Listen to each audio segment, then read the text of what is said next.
옛날 옛적 강원도의 깊고도 깊은 산자락 아래 눈과 비가 어우러져 흐르던 계곡을 따라가면 세상과 단절된 듯 조용한 마을 하나가 있었습니다. 그곳에 상우라는 젊은 나무꾼이 부모님과 여동생 상희와 함께 살고 있었지요. 마을에서도 가장 가파르고 험한 산등성이에 자리한 초라한 초가집, 그것이 상희의 집이었습니다. 상우는 날마다 해가 뜨기도 전 이른 새벽에 일어나 도끼 하나 짊어지고 산에 올랐습니다. 거친 손등엔 항상 굳은 살이 배어 있었고 발은 집신조차 닳아 터진 채였습니다. 그래도 그는 하루도 거르지 않고 나무를 하였습니다. 그것만이 늙으신 아버지와 병약한 어머니, 그리고 어린 여동생의 입에 풀칠할 유일한 방법이었기 때문이지요. 그렇게 세월이 흐르고 계절이 몇 번이나 바뀐 어느 겨울날 아버지께서 심한 기침을 하기 시작하셨습니다. 헉, 헉, 으아. 처음엔 감기려니 했으나 며칠이 지나도 기침은 그치지 않았고 급기야 기침에 피가 섞이기 위해 시작하였습니다. 밤마다 천장이 울릴 듯한 기침 소리에 가족들은 잠을 이루지 못했고 상우는 이마에 식은땀을 흘리는 아버지를 물끄러미 바라보다 눈시울을 붉히곤 했습니다. 아버지, 의원을 한번 모셔올까요? 허허, 의원이라니. 그게 다 무슨 말이더냐, 이놈아. 의원이 어찌 산골짜기까지 오겠느냐? 돈이 있어야지. 아버지의 말은 옳았습니다. 가진 것이라곤 나무 몇 단과 바닥난 곶감뿐 산을 내려가 의원을 부른다고 한들 약값이며 진찰비를 감당할 수 있는 형편이 아니었습니다. 그날 밤 상우는 마당에 나와 눈밭 위에 무릎을 꿇었습니다. 그리고 하늘을 향해 두 손을 모았습니다. 제발 아버지를 데려가지 마십시오. 자기가 더 열심히 하겠습니다. 하지만 하늘은 끝내 상위의 기도를 듣지 않았습니다. 얼마 지나지 않아 아버지는 누운 채로 마지막 숨을 내쉬었고 겨우 숨을 멈춘 아버지의 손을 잡은 어머니는 그 자리에서 오열하며 쓰러지고 말았습니다. 온 산골이 울었습니다. 상희는 아버지의 품에 얼굴을 묻고 꺽꺽거리며 울었고 상우는 굳은 얼굴로 아버지를 땅에 묻었습니다. 묫자리조차 변변찮은 곳이었지만 그는 산등성이 중 가장 따뜻한 양지를 골라 손수 삽을 들고 흙을 퍼부었습니다. 땀과 눈물과 눈이 뒤섞인 그 장례는 그 어떤 장례보다 더 절절하고 가슴 아픈 이별이었습니다. 며칠이 지나고도 상우는 아무 말 없이 마당에 앉아 있었습니다. 산을 바라보며 아무런 표정도 없이 도끼를 쥐었다 놨다 반복했지요. 그런 그의 곁으로 어머니가 조심스레 다가왔습니다. 상희야, 그렇게 앉아만 있으면 밥이 나오느냐? 천만이 너무 자책하지 마라. 네가 잘못해서 그런 것이 아니다. 사람 목숨이란 건 너도 알다시피 어쩔 수 없는 일이니라. 아닙니다. 다 제가 못난 탓입니다. 나무만 하며 살다 보니 돈 한 푼 못 모았고 결국 아버지 약 한 첩 못 지어드리고 보내드렸습니다. 그 순간 상희의 눈에서 눈물이 흘러내렸습니다. 단단히 먹었던 마음이 와르르 무너지는 듯 그 자리에서 상우는 두 손으로 얼굴을 가리고 흐느끼기 위해 시작했습니다. 그날 밤 상우는 가족들이 모두 잠든 후에도 잠을 이루지 못했습니다. 창 너머로 스며드는 달빛 속에서 그는 조용히 짐을 쌌습니다. 옷가지 몇 벌, 손때 묻은 도끼 하나, 그리고 아버지가 생전에 쓰시던 나무 연장 하나, 그것뿐이었습니다. 이튿날 새벽, 상우는 어머니 앞에 무릎을 꿇었습니다. 어머니, 이제 지가 이 산을 내려가 보려고 합니다. 이 산을 내려가 이곳에선 더 이상 아무것도 바꿀 수가 없습니다. 매일 나무를 해도 입에 풀칠하기도 힘든걸요. 지가 세상에 나가 무슨 일이든 해보겠습니다. 그리고 자리를 잡으면 꼭 어머니와 상희를 다시 모시겠습니다. 어머니는 아무 말 없이 상희를 바라보다가 마침내 고개를 끄덕였습니다. 눈개엔 눈물이 맺혀 있었지만 그녀는 아들을 향해 미소를 지었습니다. 그래, 내 말이 옳구나. 이대로 있다간 상희도 장가갈 수 없고 너도 사람답게 살 수 없을 것이니라. 어디로 가든 몸 건강히 다녀오너라.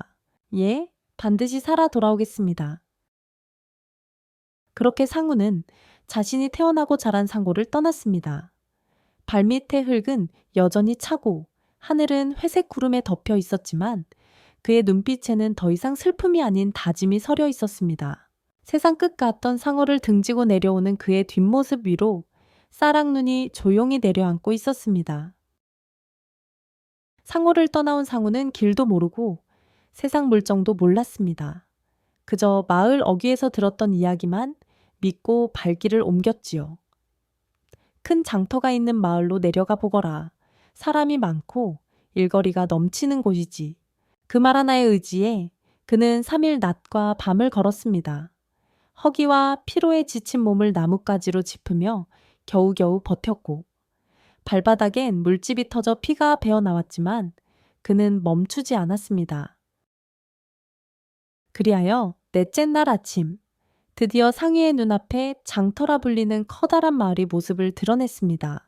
이게 다 사람이야. 마치 다른 세상에 들어선 듯했습니다. 나무 울타리를 넘어 끝없이 이어진 기와지붕들, 골목마다 북적이는 행상과 나무 수레, 팔뚝 굵은 고기 꼬치를 들고 오가는 사내들, 머리에 바구니를 인 여인들, 모두가 무언가를 사고팔며 바삐 움직이고 있었습니다. 처음 본 세상, 처음 맡는 냄새, 처음 듣는 소리. 상우는 넋이 나간 듯 그곳에 서 있었습니다. 거기 청년 비켜보게 술에 들어간다네. 갑작스레 밀려오는 수레에 부딪힐 뻔한 상우는 허둥지둥 옆으로 비켜섰습니다. 뒤에서 나무짝이 떨어지며 먼지가 일었고 아이가 울기 위해 시작했습니다. 그제야 상우는 깨달았습니다. 여긴 상골이 아니라 다툼도 욕도 소리도 흔한 세상이다. 그날 하루 상우는 장터를 이리저리 돌아다녔습니다. 일거리를 찾아 기와집 대문 앞에서 문을 두드려 보았고 주막 뒷마당에서 집 나르는 일꾼들 틈에 끼어보기도 했습니다. 하지만 너처럼 멍청한 얼굴로는 손님 기분 망친다. 허우대만 멀쩡하고 말도 못하면서 무슨 일거리야? 손에 물집이나 없애고 오거라. 장정가 차가운 말들만이 돌아올 뿐이었습니다. 해가 지고 바람이 불고 배는 꼬르륵 물었습니다. 장터 뒷길에 쪼그려 앉은 상우는 머리를 무릎 사이에 묻고 조용히 중얼거렸습니다. 내가 너무 어리석었던 것인가? 바로 그때였습니다. 어이, 젊은이, 거기 왜 그리 주저앉아 있는가? 낡은 집신을 신고 허리 굽은 노인이 천천히 다가왔습니다. 손에는 작은 집당과 바느질 도구, 어깨엔 낡은 광주리를 맨 채였습니다. 상우는 황급히 일어나 인사했습니다. 아닙니다. 저 그냥 잠시. 노인은 상희를 유심히 바라보다가 조용히 말했습니다. 상월에서 내려온 듯한 얼굴이구먼. 손도 거칠고 눈도 선하니 혹 일거리를 찾고 있는가? 예, 그렇습니다. 무슨 일이든 하겠습니다. 노인은 고개를 끄덕이며 광주리를 내려놓았습니다. 그 안엔 지프로 만든 집신이 10켤레나 쌓여 있었지요. 허허, 나는 집신을 만들고 파는 늙은 장돌뱅이일세. 손도 떨리고 다리도 아파 하루에 몇 짝 팔기도 힘들다네. 혹시 이 집신은 10켤레 오늘 중으로 팔아줄 수 있겠는가? 상우는 눈을 번쩍 뜨고 고개를 끄덕였습니다. 팔겠습니다. 반드시 팔아보겠습니다. 노인은 웃으며 집신은 10켤레를 싸서 상희의 품에 안겼습니다. 자네가 이걸 다 팔면 오늘 저녁은 배골치 않아도 될 것이야. 그 한마디에 상우는 고개를 깊숙이 숙였습니다. 고맙습니다. 어르신, 정말 고맙습니다. 그렇게 상우는 생전 처음 장사란 걸 시작했습니다. 광주리 속 집신을 꺼내 손에 들고 큰 소리로 외치기 위해 시작했습니다. 집신은 사시오, 튼튼한 집신이요. 하지만 사람들은 무관심했습니다. 어떤 이는 비웃었고 어떤 이는 눈길조차 주지 않았습니다. 심지어 어떤 여인은 상희가 발을 바라봤다는 이유로 뺨을 후려치기도 했습니다. 이런 싹수 없는 놈, 여인네 발만 훔쳐보면 좋더냐.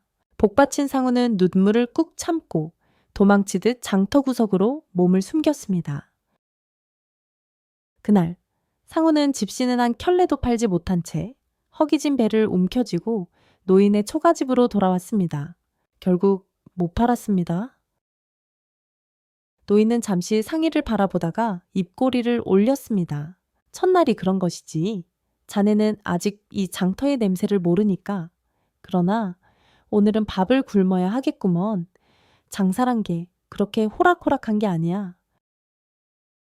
상우는 말 없이 고개를 숙였고 노인은 구석에 남은 마른 보리차 한 잔을 내주었습니다. 그날 밤 상우는 허기를 안고 초라한 다락방에 누워 하늘을 바라봤습니다. 그의 눈엔 눈물 한 줄기가 꼬였지만 다음날 새벽이 되자 다시 자리에서 일어났습니다. 도끼 대신 집신을 들고 말이지요. 오늘은 반드시 팔고 말겠습니다. 이튿날 날이 밝기도 전에 상우는 자리에서 일어났습니다. 전날 팔지 못한 집신은 10켤레를 천조각에 싸서 광주리에 담고 무주군 장터로 향했지요. 하지만 오늘은 다른 생각이 들었습니다. 어제처럼 외쳐도 팔릴 리가 없구나. 그냥 발을 보고 다니자. 그리하여 상우는 사람들의 발을 살피기 위해 시작했습니다.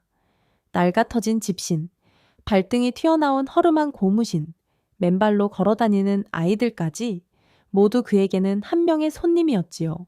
하지만 문제는 그들 모두가 이렇게 말한다는 것이었습니다. 지금이 어느 땐데 집신을 사냐? 집에서 집고와 신지. 누가 돈 주고 사. 이마에 땀이 송골송골 맺힌 상우는 점점 기운이 빠져갔습니다. 하루 종일 골목길을 돌고 해가 중천에 떴을 무렵 어느 기와집 대문이 반쯤 열린 채로 흔들리고 있었습니다. 혹시 망설임도 잠시 상우는 조심스레 대문 안으로 들어섰습니다. 계십니까? 저는 집시는 장사입니다. 여러 번 불러도 대답이 없었습니다.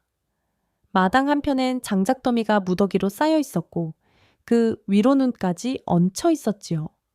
누가 봐도 한참 동안 손이 닿지 않은 장작이었습니다. 그 순간 상희의 눈빛이 달라졌습니다. 그냥 나올 수는 없다. 상우는 조심스레 마당 가장자리로 다가갔고 낡은 창고 문을 열어 도끼 하나를 꺼냈습니다. 그리고 눈 덮인 장작더미 앞에 무릎을 굳게 세우고 도끼를 힘차게 내리쳤지요. 택! 산에서 나무를 했던 그의 손길은 단단하고 정확했습니다. 땀방울이 턱선을 타고 흘렀고 호흡은 점점 가빠졌습니다. 장작은 아궁이에 넣기 알맞은 크기로 정갈이 쪼개졌고 마당엔 도끼 내리치는 소리만이 울려 퍼졌습니다. 덥고 뜨거운 한낮, 상우는 겉옷을 벗어 젖혔습니다. 이맨 땀, 목덜미엔 흙먼지. 그러나 그의 눈엔 오직 일 뿐이었습니다. 그러던 찰나, 대문이 덜컥 열리며 한 여인이 들어섰습니다.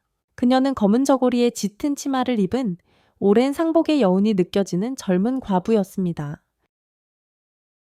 이게 무슨 일이요? 상우는 깜짝 놀라 도끼를 내려놓고 허리를 굽혔습니다. 아, 마님이십니까 제가? 집신을 팔러 왔다가 장작이 너무 오래 쌓여 있어 그냥 갈 수가 없었습니다. 제가 산에서 나무하던 사람이라 과부는 한참 동안 상희를 바라보았습니다. 익숙한 듯도 하고 낯선 듯도 한 그 얼굴, 그리고 떠오른 기억 한 장면. 장터에서 여인에게 뺨을 맞고 울먹이던 청년, 그 청년이 아닌가? 허허, 고맙소이다. 나도 장작 일꾼을 부를지 고민하던 참이었소. 과부는 상희가 패놓은 장작을 살펴보았습니다. 크기며 두께며 모두 아궁이에 딱 맞게 잘려져 있었습니다. 그녀는 미소 지으며 말했습니다. 아무것도 대접 못해 미안하오. 배고플 텐데 마침 점심시간이니 물이나 한 그릇하고 가시구려. 정말입니까요? 아이고, 감사합니다. 상우는 얼떨떨한 채로 우물가에서 손과 얼굴을 씻었습니다. 찬물에 얼굴을 담그니 비로소 숨이 트였습니다. 그리고 잠시 후 방 안에는 작은 밥상이 차려졌습니다. 보리밥 한 공기, 된장국, 김치, 그리고 말린 무나물. 그러나 상우에게는 그것이 잔치상보다 더 귀했습니다. 차린 건 없어도 많이 드시오. 아이고, 감사합니다. 이틀 만에 먹는 밥인데 정말 꿀맛입니다.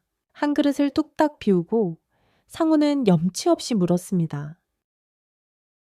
저 혹시 밥을 한 공기만 더 먹어도 되는지요? 과부는 웃으며 부엌으로 들어갔습니다. 그리고 밥솥째 밥을 들고 나왔습니다. 얼마든지 드시게. 상우는 새 공기째 비워내며 눈시울을 붉혔습니다.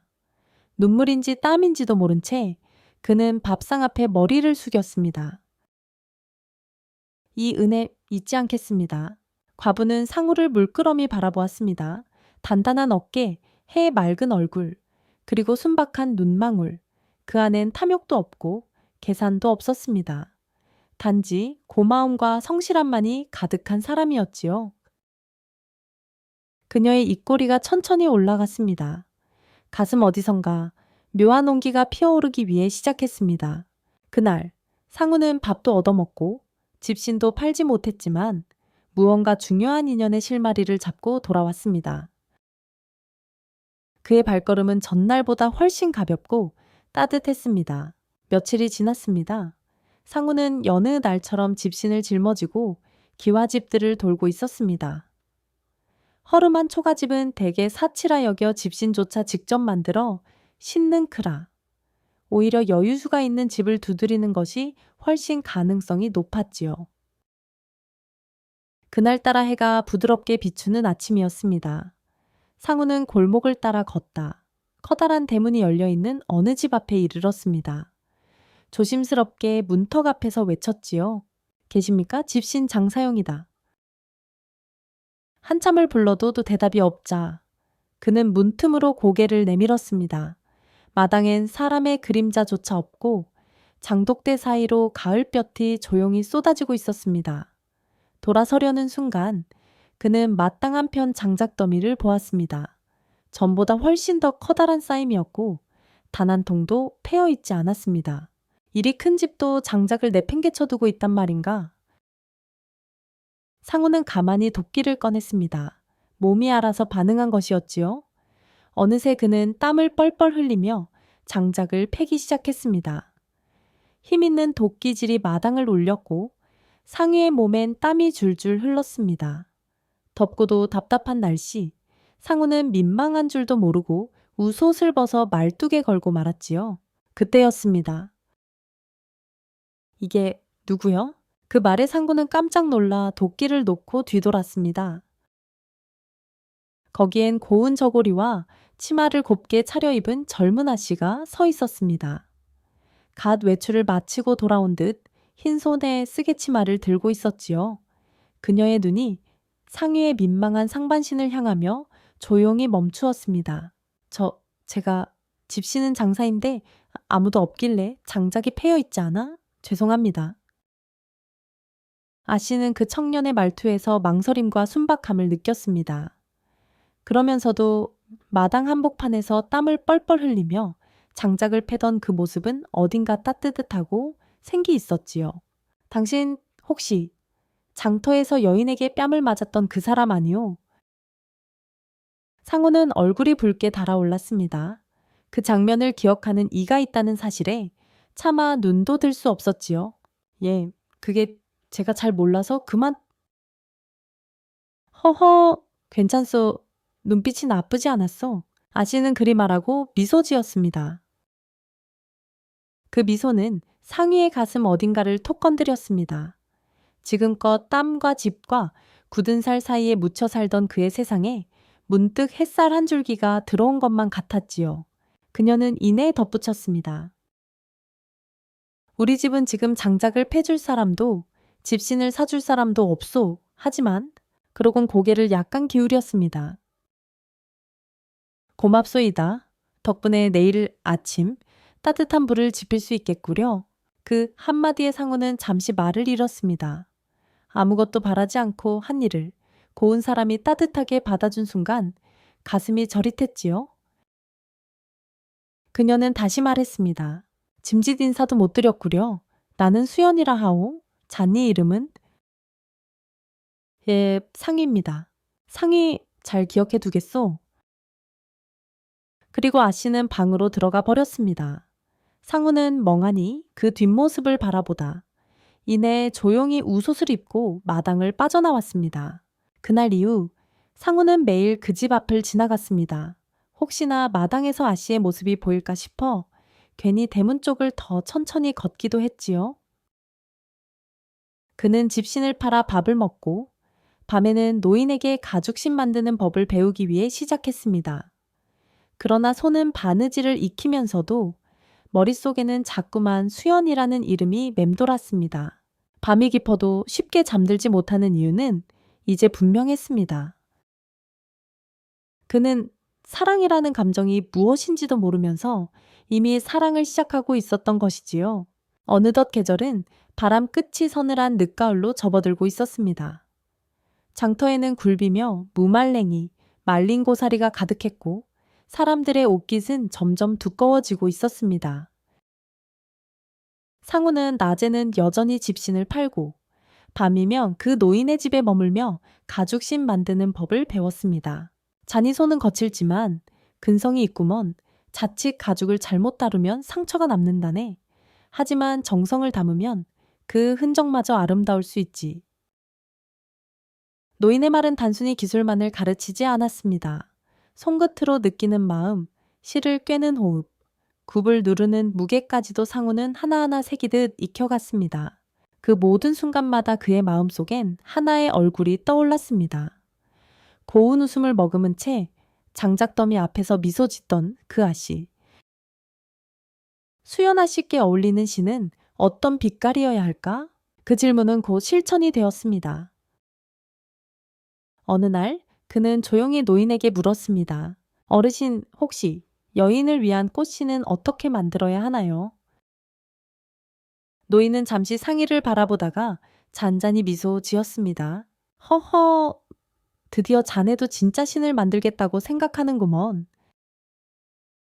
그날부터 상우는 새벽까지 불을 밝히며 첫 꽃신을 만들기 시작했습니다. 무늬안에 바늘땀 하나에도 마음을 담았고 가죽의 굽이 휘어지는 선마다 수연의 옷자락을 떠올렸습니다. 정확한 발치수도 없었습니다. 하지만 그날 마당에서 잠깐 마주쳤던 그녀의 걸음걸이, 발목의 곡선, 저고리 밑으로 보이던 흰 버선, 그는 그 모든 기억을 꿰맞추듯 만들었습니다. 며칠이 지나 드디어 첫 꽃신이 완성되었습니다. 그는 눈을 감고 꽃신을 꺼내 상 위에 올렸습니다.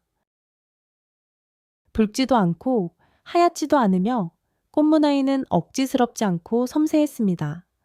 어딘가 은은하면서도 단정한 곡선, 그것은 그가 아는 수연의 느낌 그 자체였지요.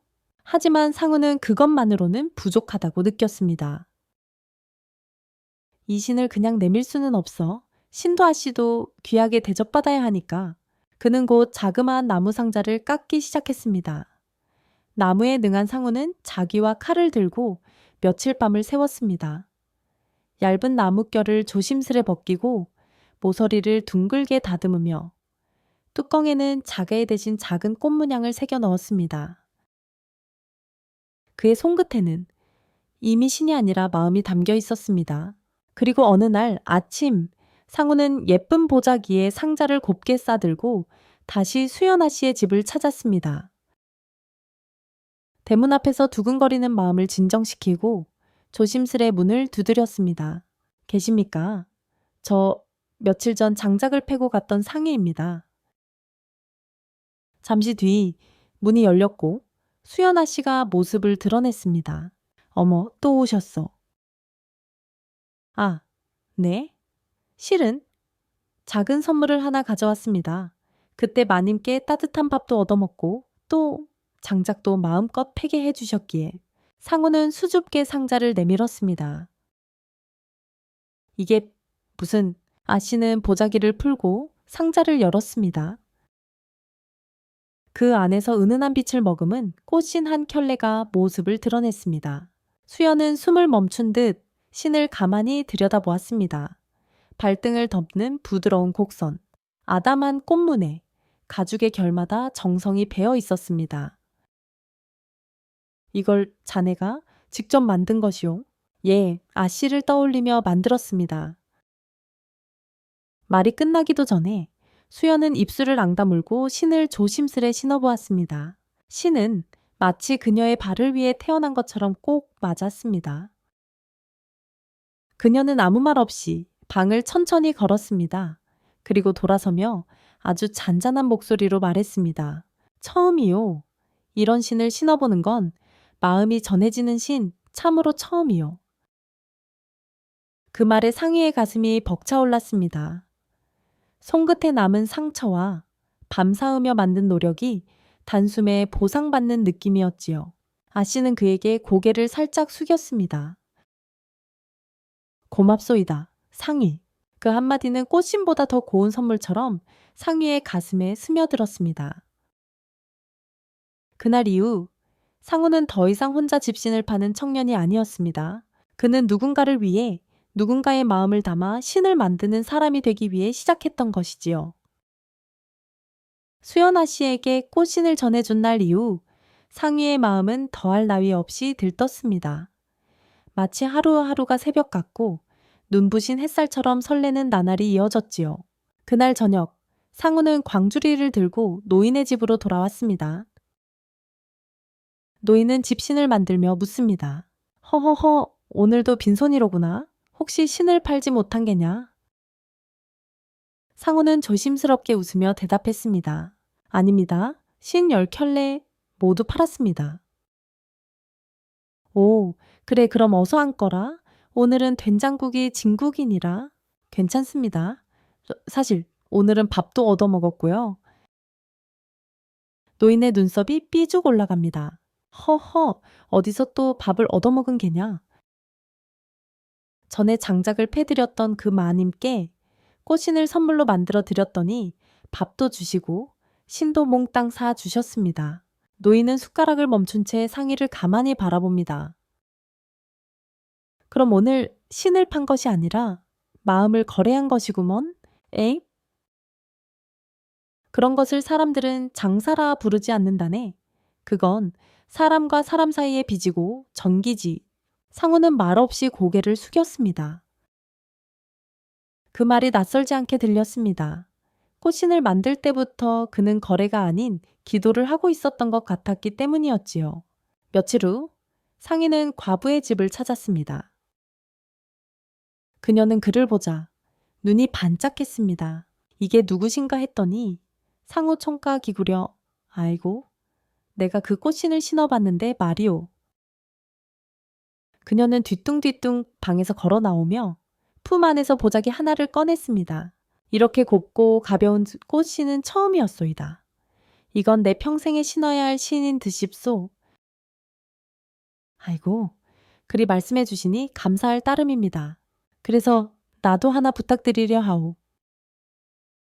과부는 조심스레 말했습니다. 나를 위해서도 꽃신 하나 만들어 주시겠소.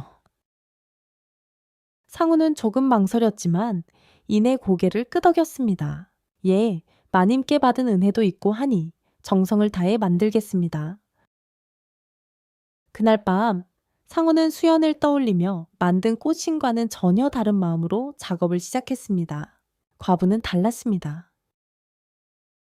밥을 지어 주었고 장작을 패게했으며 외로움 속에서도 웃음을 잃지 않던 여인.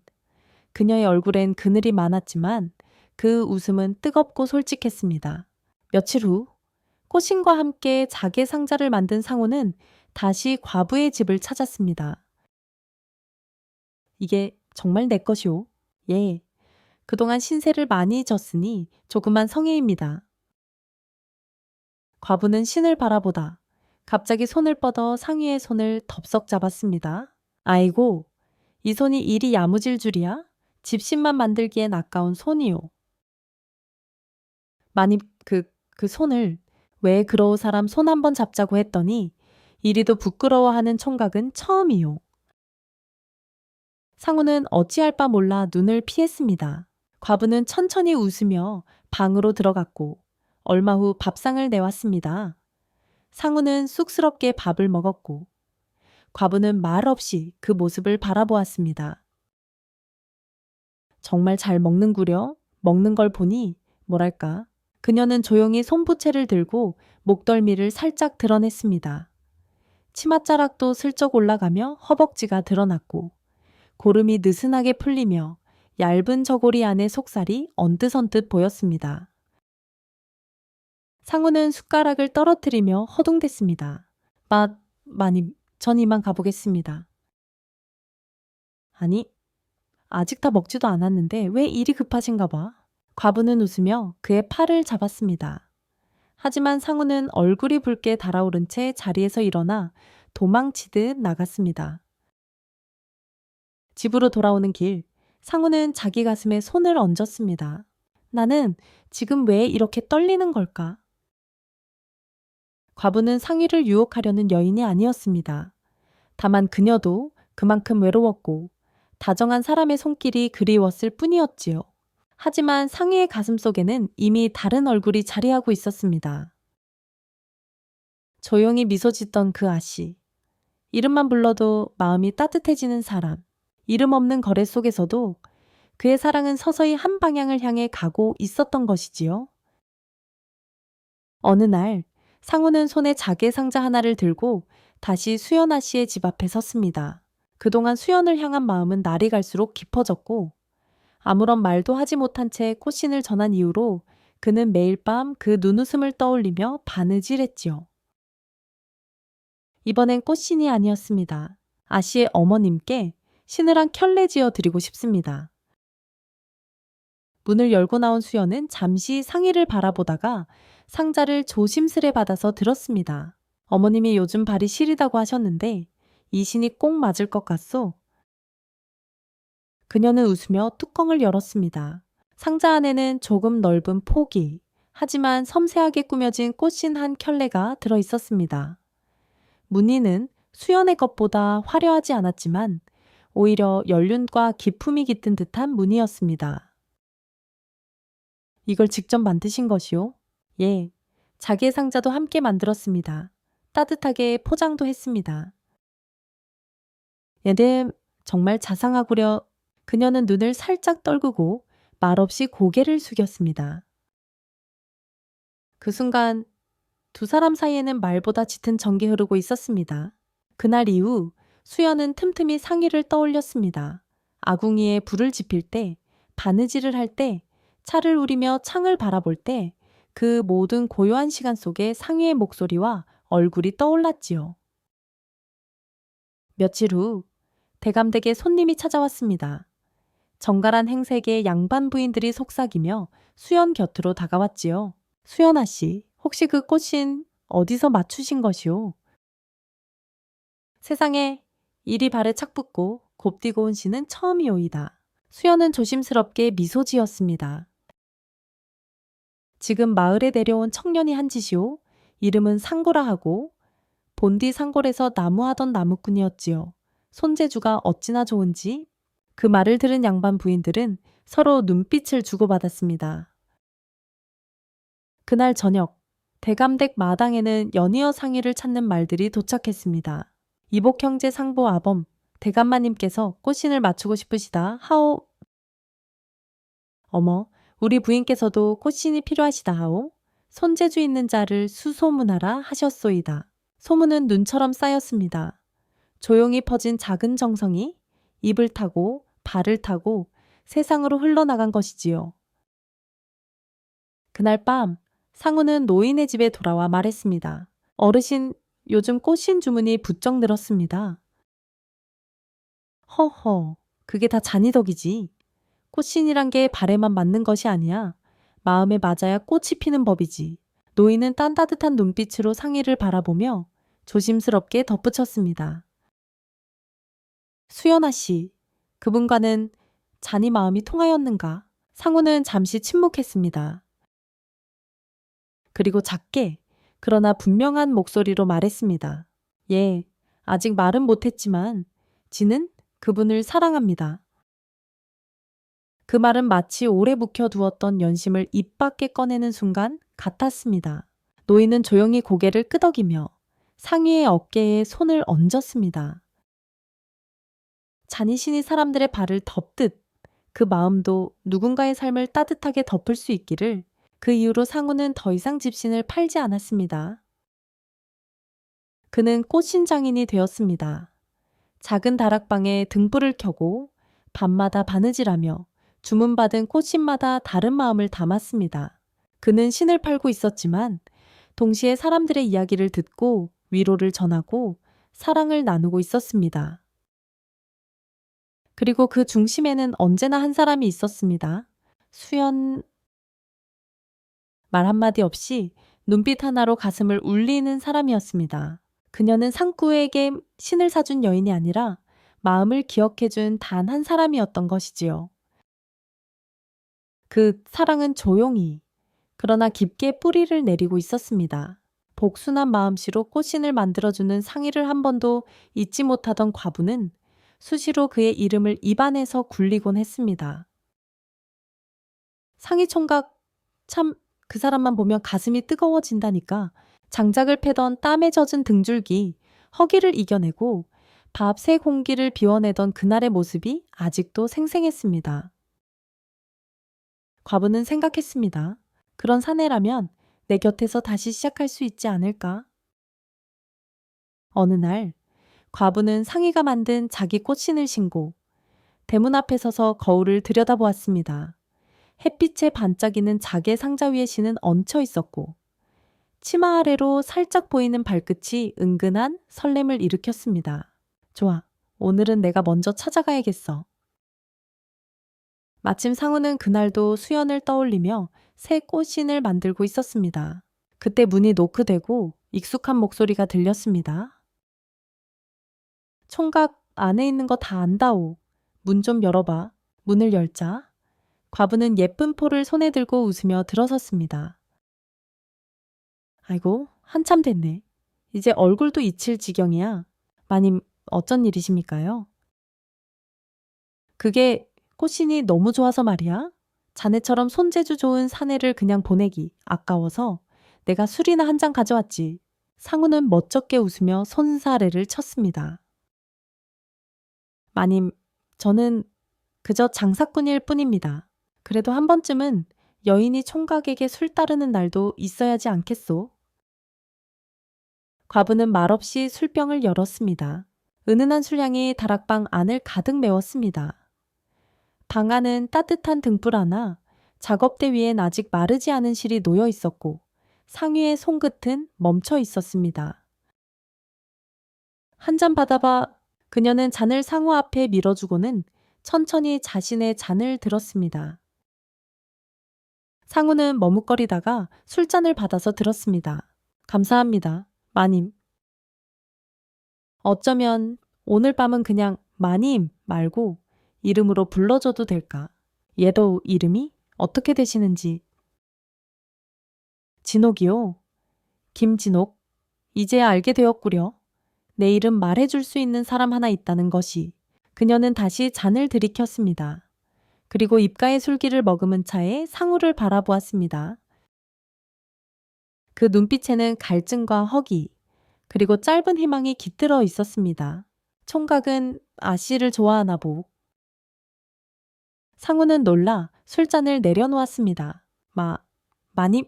그런 말씀은. 아냐, 다 알아. 꽃신에 깃든 마음은 숨기려 해도 다 드러나는 법이지. 과부는 상우의 옆으로 바짝 다가왔습니다. 그리고 그의 손등을 조심스레 감쌌습니다. 하지만 나도 자네 신을 신었소. 나도 자네 밥을 먹였고 자네의 손을 그 누구보다 먼저 잡지 않았소. 상우는 갑자기 가슴이 뜨끔하며 손을 뺐습니다. 죄송합니다. 왜 죄송해? 내가 자네를 안타까워하면 안 되는 일이야. 과부의 목소리는 점점 떨리기 위해 시작했습니다. 밤이면 등 돌려 자는 이불 한편, 그 텅 빈 자리에 손이라도 뻗어볼 수 있는 사람 하나만 있었으면 했어. 그게 자넨 줄 알았단 말이야. 그녀는 끝내 눈물을 쏟았습니다. 나도 사람인데, 나도 여잔데, 왜 자네는 내 손을 뿌리치는 거야? 상우는 아무 말도 할 수 없었습니다. 다락방 안의 등불은 조용히 흔들리고 밖에선 바람 소리가 낙엽을 스치고 있었습니다. 그는 결국 조심스레 일어났습니다. 진옥마님, 죄송합니다. 제 마음은 이미 한 곳에 있습니다. 부디 상처받지 마십시오. 그 누구보다도 마님은 따뜻한 분이십니다. 과부는 고개를 숙이고 말없이 앉아 있었습니다. 상우는 뒤돌아 다락문을 열고 천천히 밖으로 나갔습니다. 그녀는 홀로 그가 떠난 자리에 앉아 있었습니다. 빈잔 하나, 식어가는 술 기운, 그리고 엇갈린 마음 하나만이 남겨졌지요. 그날 밤 상우는 처음으로 꽃신이 아닌 것을 꿰매며 울었습니다. 사람의 마음은 실처럼 곧지 않았고 누군가에게 위로를 건네는 손길조차 때론 누군가의 상처가 될 수 있다는 걸 그는 처음 알게 된 것이었습니다. 가을이 저물고 겨울이 다가올 무렵 상위의 작업장 창문에는 서리가 살짝 내려앉기 위해 시작했습니다. 그의 손은 여전히 바쁘게 움직였고 매일 꽃신을 만들었지만 마음 한편엔 늘 묵직한 감정이 남아 있었습니다. 그날 밤의 진옥마님의 눈물, 그리고 뿌리쳐야만 했던 마음의 무게. 하지만 그런데도 상위의 손끝은 다시 한 사람을 향해 가고 있었습니다. 수연까지 그는 다시 한번 수연을 위한 꽃신을 만들기로 했습니다. 이번에는 특별한 장식도 없고 값비싼 자개도 없었습니다. 단지 작고 조용한 마음 하나를 담은 신이었습니다. 며칠 뒤 상우는 조심스럽게 대감댁 대문을 찾았습니다. 수연은 마침 마당에서 화채물을 주고 있었습니다. 그녀는 상의를 보자 살짝 고개를 들고 미소 지었습니다. 산우 씨, 어서 오시게요. 그 한마디에 상우의 걸음이 잠시 멈췄습니다. 죄송합니다. 그녀가 처음으로 자신의 이름을 불러준 순간, 예, 아씨. 오늘도 신을 만들어 오셨어. 예, 아씨께 드리고 싶은 게 하나 있어서요. 그는 자그마한 상자를 내밀었습니다. 그녀는 아무 말 없이 받아들고 뚜껑을 열었습니다. 그 안에는 아주 소박하고 따뜻한 빛깔의 신이 들어있었습니다. 무늬 하나 없는 단정한 신. 그러나 곡선 하나하나에 정성이 고스란히 담겨 있었지요. 그녀는 살며시 신을 들어 발에 신었습니다. 그리고 상우를 바라보며 작게 말했습니다. 참 따뜻하구려. 이 신 자니 마음처럼 말이오. 그 말에 상우는 말없이 웃었습니다. 가슴이 먹먹했지만 따뜻했습니다. 그날 저녁 대감댁 부엌에서는 수연과 어머님이 도란도란 이야기를 나누고 있었습니다. 수연아, 그 청년 요즘 자주 보이는구나. 예, 어머님, 어떻더냐? 사람 됨됨이가 곱더냐? 수연은 잠시 침묵하다 수저를 내려놓았습니다. 그리고 고개를 살짝 끄덕였습니다. 그 사람 말은 많지 않지만 신을 보면 그 사람이 보입니다. 예르다마 신을 보면 사람을 안다. 내 눈이 오를 것이구나. 며칠 뒤 수연은 상구가 늘 침을 깁는 방으로 찾아왔습니다.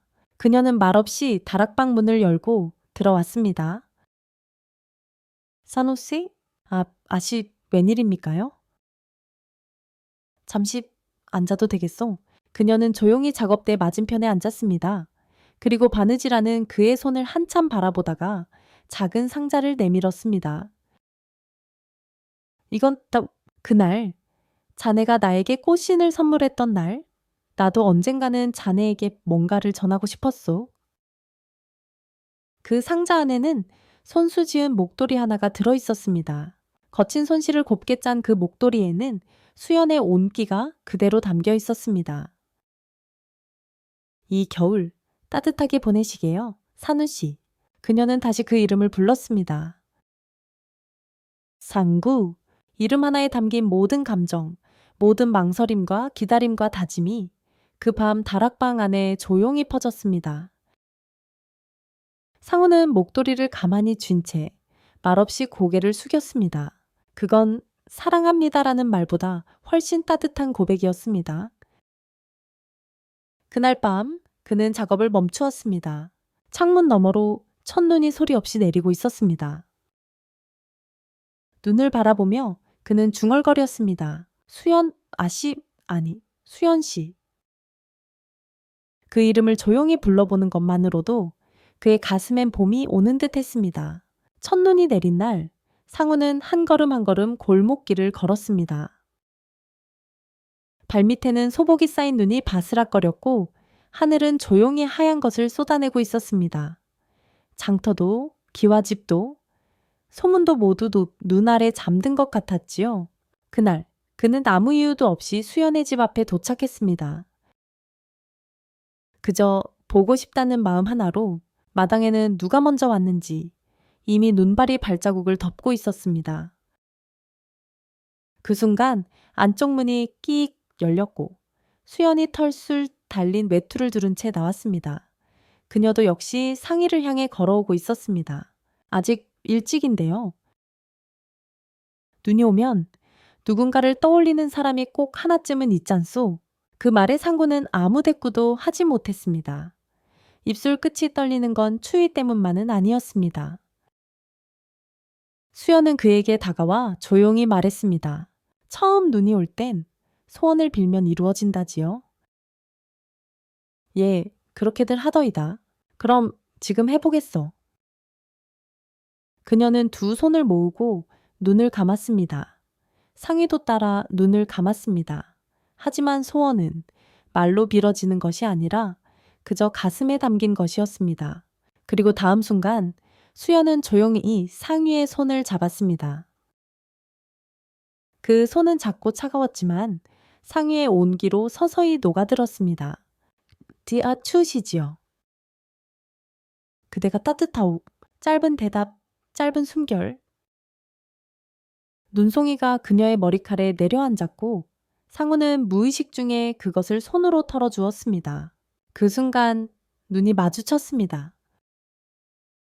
길게 말하지 않아도 마음이 닿는 순간은 단 하나의 숨결이면 충분했습니다. 수연은 아주 천천히 눈을 감았습니다. 그리고 상우는 아무 말 없이 그녀의 이마의 입술을 살포시 맞추었습니다. 첫 입맞춤이었습니다. 그것은 정열도 아니고 욕망도 아닌 긴 기다림 끝에 피어난 조용한 꽃이었습니다. 그녀는 눈을 감은 채 조용히 속삭였습니다. 지금 제 마음 들렸어? 상우는 미소 지으며 대답했습니다. 예, 아주 또렷이요. 그들은 한동안 말없이 눈 내리는 마당에 서 있었습니다. 바람도 멎은 듯 세상은 조용했고 두 사람의 그림자만이 희미한 등불 아래 나란히 놓여 있었습니다. 그날 밤 상우는 처음으로 바느질하지 않았습니다. 작업등도 켜지 않았고 도구도 꺼내지 않았습니다. 그는 그냥 앉아 손등에 닿았던 수연의 온기, 이마에 닿았던 숨결, 그리고 그 말 없는 사랑을 되새김질하고 있었습니다. 이제 그대의 심만 만들겠습니다. 그 마음 하나로 그의 밤은 누구보다 밝고 따뜻했습니다. 겨울이 깊어져 갈수록 상희와 수연의 사랑도 천천히 익어가고 있었습니다. 서로 손을 잡고 눈길을 걸었고 눈 내리는 밤에는 다락방 창가에 나란히 앉아 차를 마시며 별을 보았습니다. 말이 많지 않아도 따로 편지를 쓰지 않아도 두 사람은 서로의 온기만으로 하루를 살아갈 수 있었습니다. 그러나 그 평화는 오래가지 않았습니다. 그날도 상우는 새벽부터 꽃신 하나를 정성껏 만들고 있었습니다. 아씨의 어머님께 드릴 봄신이었지요. 봄은 아직 멀었지만 그는 마음속으로 이미 새 계절을 준비하고 있었습니다. 그때였습니다. 고왕, 대문을 두드리는 거친 소리와 함께 마을을 뒤흔드는 고함이 들려왔습니다. 사또의 명으로 김대감의 집을 수색한다. 영모에 혐의가 있어 모든 재산을 압수하고 가족은 한양 관하로 압송하라. 기와가 부서지는 소리, 여인들의 비명, 말발굽 소리, 그리고 철갑을 입은 군관들의 고함. 상우는 바느질을 멈춘 채 밖으로 뛰쳐나갔습니다. 대감댁 앞에는 이미 관아의 군졸들이 진을 치고 있었고 수연과 마님은 관 속에 끌려 나와 무릎 꿇고 있었습니다. 수연의 얼굴엔 피멍이 번져 있었고 옷소매에는 이미 찢겨 있었으며 어머님은 바닥에 쓰러진 채 가쁜 숨을 내쉬고 있었습니다. 마치 상위가 다가가려 하자 군졸 하나가 칼자루로 그를 밀쳐냈습니다. 물러서라 천한장사치. 아씨가 무슨 잘못이 있습니까? 대감이 무슨 역모입니까? 임금의 명인이 입 다물라 군졸은 상의를 땅에 내동댕이 쳤고 눈밭에 몸을 부딪힌 그는 피를 토하며 일어났습니다. 그러나 수연은 그런 그를 보며 조용히 고개를 젓고 있었습니다. 오지 말아요. 지금은 오면 안 돼요? 그녀의 눈은 그렇게 말하고 있었습니다. 그날 밤 대감댁은 봉인되었고 사람들은 입을 다물었습니다. 대감이 역모라니 정치 싸움에 휘말린 거겠지. 어차피 한양에서도 눈엣 가시였다고들 하더군. 상우는 무너진 심정으로 눈밭 위를 걸었습니다. 어디로 끌려간 건지 살아서는 있는 건지 아무것도 알 수 없었습니다. 그날 밤 그는 수연이 앉았던 자리에 홀로 앉아 그날 건네받았던 목도리를 가슴에 꼭 안고 잠이 들었습니다. 아니, 잠이라기보단 무너지는 정신을 붙잡은 채 버틴 것이었습니다. 며칠이 흐르고 마침내 소문이 들려왔습니다. 김대감, 유배 결정, 재산 몰수, 딸과 부인은 양민 신분 박탈, 거처는 정해지지 않음, 한양 외곽으로 흩어짐, 수연의 행방은 알 수 없었습니다. 그녀가 지금 어디서 어떻게 살고 있는지 아무도 말해주지 않았고 아무도 알고 싶어 하지 않았습니다. 세상은 그렇게 잔인했습니다. 단 한 번의 누명으로 그 모든 품위와 기억, 웃음과 꽃신까지도 모두 쓸어가 버렸습니다. 어느 눈 내리는 날 상우는 수연의 방 앞에 마지막으로 신 한 켤레를 놓고 돌아섰습니다. 그 신은 꽃무늬도 없고 색도 없는 흰 신이었습니다. 그대가 어디에 있든 이 신은 당신의 이름을 기억할 것이요. 눈발은 그 신을 덮었고 그 위에 발자국 하나 없이 고요한 풍경만이 남았습니다. 그날 이후로 상우는 웃지 않았습니다. 그의 신은 여전히 사람들의 발을 덮고 있었지만 그 마음은 더 이상 누구의 발에도 맞지 않았습니다. 계절은 변해도 상희의 마음은 멈추지 않았습니다.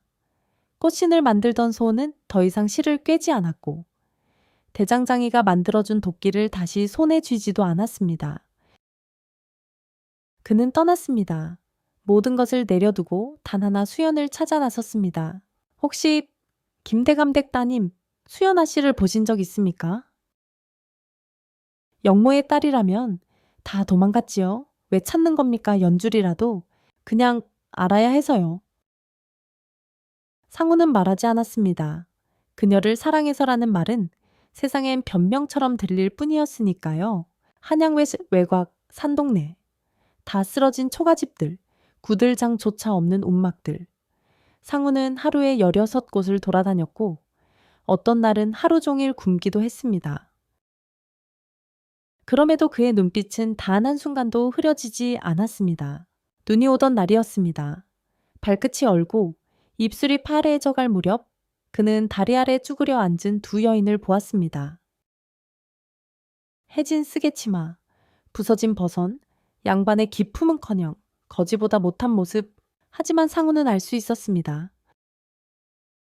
그녀의 어깨선, 눈꺼풀 아래 붉게 부은 자국, 그리고 그가 만든 목도리가 그녀의 품 안에 꼭 쥐어져 있다는 것을. 아내야 쥐어 아제모. 그녀가 고개를 들었습니다. 그 순간 세상이 조용해졌습니다. 그리웠던 눈, 말라버린 입술, 잊으려 했지만 잊히지 않던 숨결. 수연은 상의를 바라보며 한참 동안 말이 없었습니다. 그리고 아주 작게 입을 열었습니다. 왜 여기까지 상우는 다가가 떨리는 손으로 그녀의 손을 덥석 잡았습니다. 늦어서 미안합니다. 그녀는 아무 말 없이 상미의 가슴에 얼굴을 묻었습니다. 울음도 흐느낌도 없었습니다. 그저 안기는 것만으로도 충분했던 순간. 그날 밤 상우는 그녀와 마님을 조심스럽게 업어 자신이 머물던 장터 외곽의 초가집으로 데려갔습니다. 눈은 여전히 내렸고 발밑엔 아무 자국도 없었습니다. 단 한 가지 분명한 것. 상희의 품 안에는 그가 모든 계절을 견디며 찾아온 이름 하나가 있었고 수연의 가슴 안에는 끝끝내 자신을 잊지 않은 손길 하나가 남아 있었습니다. 그날 밤 수연은 병상에서 조용히 속삭였습니다. 이제 아무데도 가지 마시오. 상우는 그녀의 손을 꼭 잡은 채 낮은 목소리로 대답했습니다. 예, 이제야 다시 왔으니까요. 이번엔 지가 끝까지 함께하겠습니다. 그리고 창밖에서 부드럽게 흩날리는 눈송이들 사이로 다랑비 작은 등불 하나가 오래도록 꺼지지 않았습니다. 그날 이후 상위의 삶은 조용히 달라졌습니다. 거대한 사랑도 불같은 정열도 없었습니다. 대신 그의 하루는 미음 한 그릇, 찜질용도 하나, 마당에 장작 몇 통으로 가득했습니다. 처음 한 달은 수연이 계속 열에 시달렸습니다. 과거의 충격, 추위, 굶주림, 모욕. 모든 것이 몸과 마음을 갉아먹고 있었던 것이지요. 상우는 시장에서 직접 구한 말린 감초와 황기, 찹쌀을 달여 그녀의 입에 떠먹였습니다. 한 숟갈만이라도 수연은 처음엔 겨우 입을 열었지만 시간이 지날수록 숨결이 안정되었고 눈빛도 살아났습니다. 가끔은 누운 채로 창밖을 바라보며 말없이 눈물도 흘렸습니다. 살아있어서 다행입니다. 지는 그걸로 충분합니다. 마님도 처음엔 무척 불안해했습니다. 우리가 언제까지 여기에 얹혀 있을 수 있겠느냐? 상위 총각도 사내인데 혼례도 못하고. 하지만 상우는 단호했습니다. 마님과 아씨는 제게 은인입니다. 살려주신 건 제가 아니고 두 분이 제 목숨을 붙잡아 주신 겁니다. 그 말에 마님은 눈을 감고 조용히 눈물을 훔쳤습니다. 계절은 흘렀습니다.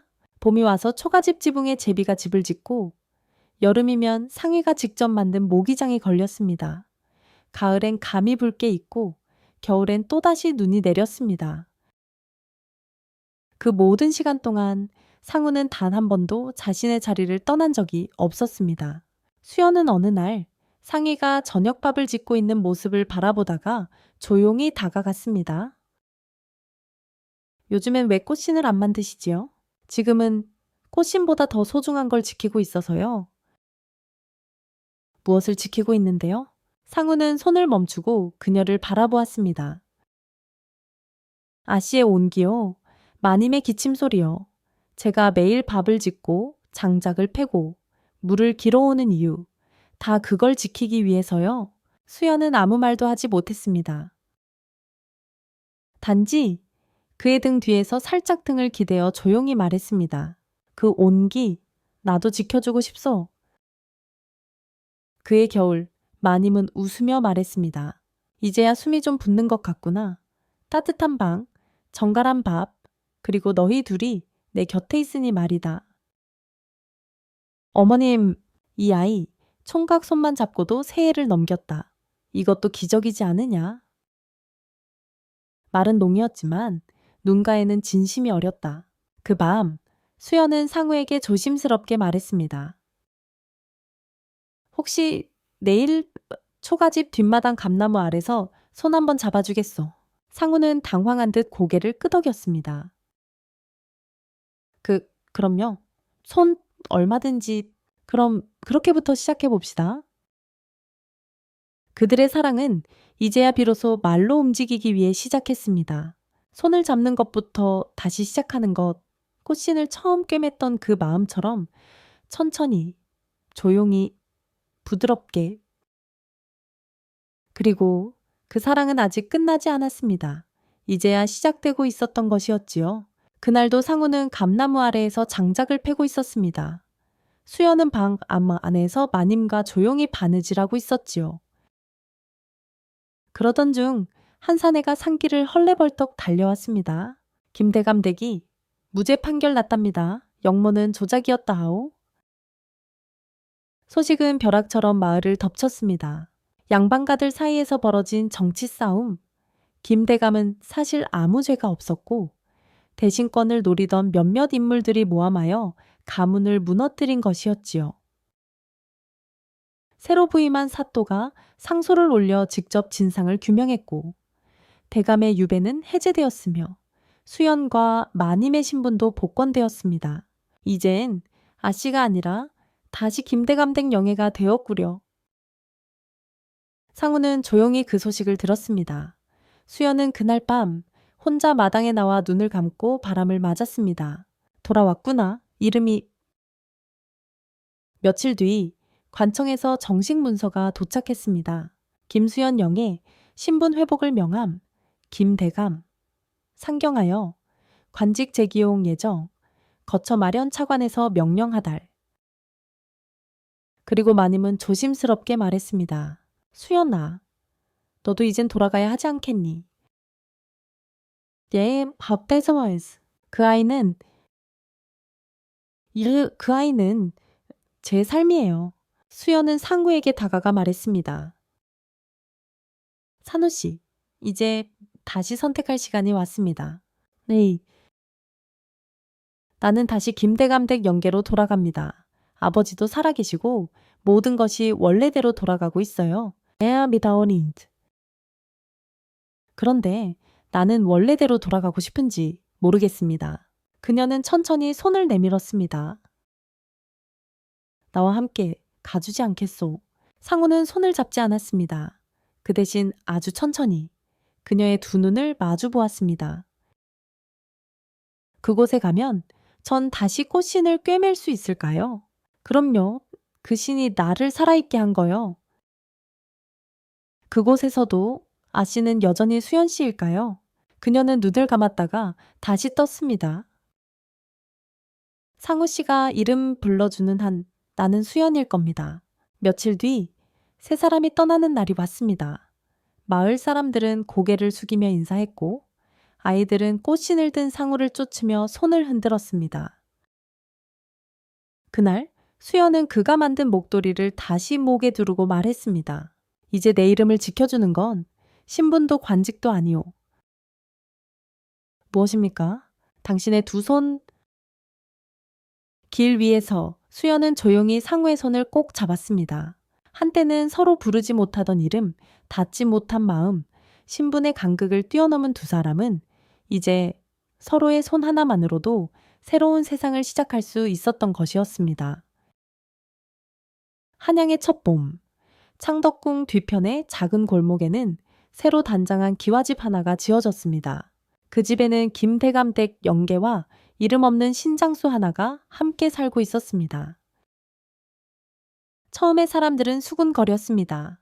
어떻게 그 높은 집안 아씨가 장사치와 사랑이라고 세상 물정을 몰라서 그래? 하지만 시간이 지날수록 사람들은 그 집 앞을 조심스레 지나와갔고 어떤 날은 슬그머니 꽃신을 맡기기도 했습니다. 왜냐하면 그 신은 참으로 따뜻했기 때문입니다. 걷는 사람의 무게보다 먼저 마음을 감싸주는 신. 어느 날 궁중에서 내의원 상궁이 조용히 찾아왔습니다. 전하께서 폐하의 어머님께 드릴 신을 맞추고 싶다 하셨습니다. 전하께서 저를요. 신의 이름은 품이라 들었습니다. 마음을 품고 사람을 품는 신. 그날 상우는 조용히 작업에 들어갔습니다. 수연은 그 옆에서 실을 꿰고 마님은 마루에서 감을 깎았습니다. 그리고 며칠 뒤 왕실의 첫 번째 꽃신이 전달되었고 궁중에는 작은 소문 하나가 돌았습니다. 영모의 딸 폐하 앞에서 무릎 꿇지 않았다더라. 하지만 폐하가 웃으며 이르셨다지. 사람이 만든 신이 이리 따뜻하다면 그 손도 존중받아야지. 밤이 되었습니다. 그날은 수연과 상희가 혼례를 올린 날이었습니다. 작은 마당엔 등불이 걸렸고 동네 어르신들이 모여 밥을 나눴습니다. 마님은 술잔을 들고 말했습니다. 이제야 다 이루었다. 사람과 이름, 신과 마음마저. 방 안 두 사람은 마주 앉았습니다. 수줍은 듯 웃는 수연, 뺨이 빨개진 상의. 오늘 꽃신이 아니라 나를 꿰맬 차례요. 예, 아씨, 그런 말씀은 이제 아씨가 아니요. 그냥 당신 아내요? 그 밤 초가집의 방 안에는 등불 하나만 밝혀졌고 창 너머로는 봄비처럼 부드러운 바람이 흘렀습니다. 두 손이 닿고 눈빛이 얽히고 숨결이 섞이던 그 순간 그 모든 계절을 지나온 사랑이 비로소 몸을 입고 피어났습니다. 그리고 이듬해 그 집 마당에 핀 첫 백일홍 아래서 작은 아기가 태어났습니다. 상우는 그 아이를 안고 수연에게 속삭였습니다. 이 아이에게 어떤 신을 만들어줘야 할까요? 수연은 웃으며 말했습니다. 처음 그 신처럼요. 달아도 따뜻하고 작아도 품을 수 있는 그런 신? 그리하여 이야기는 그렇게 끝나지 않았습니다. 꽃씨는 사람의 발이 아닌 마음을 덮는다는 것, 그 진실 하나가 백성들 사이로 조용히 퍼져나갔습니다. 그리고 오래도록 한양 어느 골목 어귀엔 상의와 신방이라는 작고 따뜻한 간판 하나가 조용히 그 자리를 지키고 있었습니다.